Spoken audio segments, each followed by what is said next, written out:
tentang selamat dunia akhirat. Di samping gedanya menjaga sembahyang, nah perkara yang dapat gedanya selamat. Nah tiro sahabat gedanya Rasulullah, ya Rasulullah, umatna selamat. Dan kiban kita tagapai selamatnya. Kiban aja, kiban cara. Dijawab dari Rasulullah, leboh perkara bilanyan tabubun selamat dunia akhirat daya.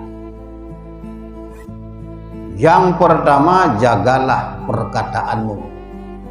Hinan le urun bak perkataannya. Sep le ancu urun, fitnah terjadi di mana-mana gara-gara kita yang hendak jaga perkataan. Lisan kita nyobro.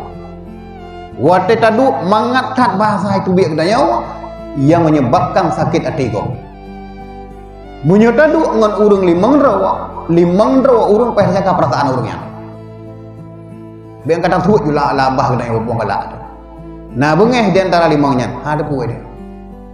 Kita urung kaya buat dro. Nah urung ngasih dro sampai kita jaga perasaan urung ngasihnya. Beta bahasa harta urungnya. Lisan kita yang pengaruh. Begitu bukan dari Rasulullah sahabatnya, engkau jagalah perkataanmu, niscaya engkau selamat dunia akhirat. Itu Rasulullah. Yang kedua, luaskan rumahmu. Kan luaskan dapat berayo rumah dayo. Makna luaskan kata Rasulullah, rumahmu, jadikan rumahmu itu menyenangkan. Bersenang dalam rumah dayo. Tempat senang la rumah. Yang kedua, tempat mangat dalam dunia masjid dalam rumah. Kejadian bak tengok kan. Tu kita lah, stres duk pakai kopi. Menyetrok pakai kopi dah pegah bak gom. Hai aku di rumah stres beliau. Nah masalah dengan rumah dia. Nah masalah dengan anak dia. Karena kebegahan Nabi, tempat paling mangat betapa pegak senang dalam rumah. Hinan bersenda guru promo, berbincang dengan anak. Bila urau promo katanya jimagun, bantu jimagun. Mana gimana ni? Pegat rumahnya bersenang deh hinan. Al-Baiti, nanti rumah lagi juga. Itu hai dah duit rumah. Yang kini cukup hirgan dekur, hai gedung rumah lucu kan? Dia kebangun rumah cukup raya, hai gedung rumah. Yang kini ujung pun orang malam lebih. Uro kagak kerja ketinggalkan rumah ke malam tebiak lah boleh bo tak pegah ada rumah namanya uro namanya uro kagak ada getanya ya namanya rumah kan rumah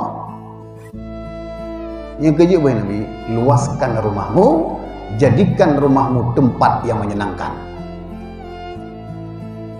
Yang kedua, sering-seringlah engkau bernangis karena dosamu. Sering kita nyoklik tak adu buat Allah Ta'ala. Ya Allah, cukup jai dosa lung kerjakan ya Allah. Lung tupu rahmat raun raya daripada dosa lung tobat ya Allah. Sering taklik tak bedah 2/2 malam. Malam-malam pohre po 2 tak bedah. Taklik buat Allah. Laki ampun dosa. Lebohnya bila tak jaga, selamat engkau dunia akhirat. Ini kebegali Rasulullah para sahabat. Getanya sering menangis karena dosa, kemudian jadikanlah rumahmu tempat menyenangkan. Yang pertama benar, jagalah perkataanmu. Nyoperle selamat dunia akhirat. Rahman he teng degriya.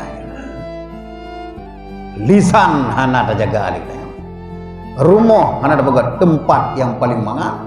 Yang kedua, rap nyaris gitu yang anak lakukan menangis karena dosa. Ya, kembali kan?